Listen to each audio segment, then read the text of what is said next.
Hey everyone, it's Cassie, and today I want to show you this awesome extension that you can use to make any of your quizzes have oral accommodations. So I was thinking this would be really great for a spelling test. So the first thing you're going to do is get this extension. It's called Talk and Comment. So I just Googled it, and when I found it, I just click Add to Chrome and then add your extension. It's going to ask you for permissions to use your microphone, and just make sure you say yes to that. So I have it up here in my extensions, but sometimes it doesn't stick. If you click this little puzzle piece, you can find it down here and just click the pin so that it sticks up there. This is where you'll turn it on and off. So we definitely want it on so we can make our quiz. Now I'm just going to type in forms.new so I can start with a new Google form. And we'll do the first question like it's a spelling test. So you can ask the question however you want. Maybe you might just say, how do you spell the word blah, blah, blah. Or you might structure your question a little bit more rigorous. Maybe you might say something like use the word doctor in a sentence. And so you can structure it however you want. But when you're ready to ask your question, you're going to look over here for this little icon of the microphone. And then when you click it, it's going to automatically start recording. I don't want this, so I'm just going to click X and try again.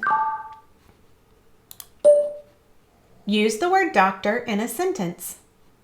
Okay, when you're done, click the green check and you're going to get a link to that voice note. Now these links only last 90 days. So this isn't something that you can make this year and use year after year, but it is something that is quick to make. And a lot of students have oral accommodations, or they have special needs that you can help them this way, and it's easy and quick. So if you have to redo it next year, it's not that big of a deal. And all you're going to do is just paste it right there. The part in the parentheses that says voice note, that's the text that's going to show up. So you might say something like, listen to the question. Something like that. Since this is a spelling word, I'm going to change it to short answer. And so that's it. Let me show you what your students will see. I'm going to click on the preview. So this is what your students will see. Listen to the question.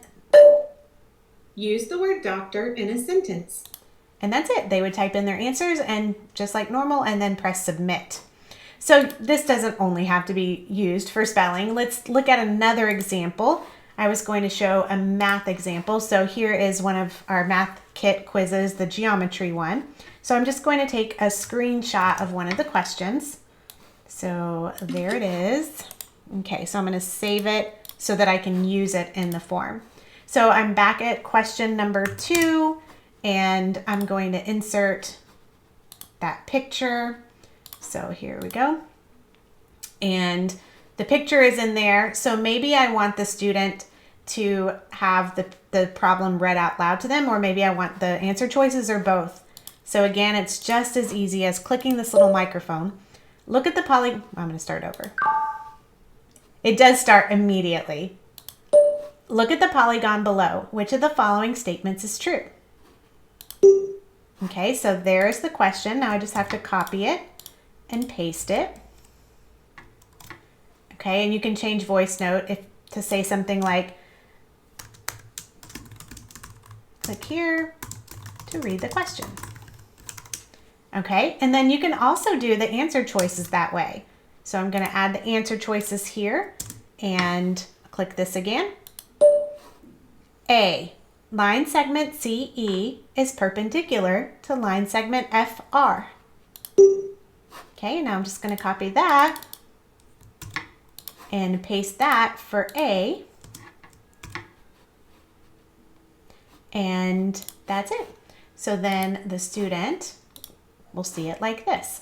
So they can have the question read to them, and they can even have the answer choices read. A, line segment C. So that's it. It's super, super easy to use. Now this is what your students will see if they also have the extension, but I know a lot of schools don't allow students to add extensions onto their devices, and this works without the extension. So I'll show you what that looks like. So I'm just gonna remove the extension. Let's see, remove it from Chrome. Okay, so now I no longer have the extension like if a student didn't. And when I refresh it, you can see what they'll see. So here you'll have a link instead of the little play button. So the link will bring it here. It'll play it from here. Use the word doctor. and the students can still listen to it just like before, only it's a little less convenient since it pops up into a new tab. So this is just one way you can use this awesome extension to make these tests possible that weren't possible, especially if you're virtual learning, or just to give that extra little added support for your students. I know there are a lot more ways that you can use this, and I bet you already have some kind of swirling around in your brain how you're going to use it, and I would love to hear them. You can leave it in the comment. Anyways, have a great day, and I will see you next time.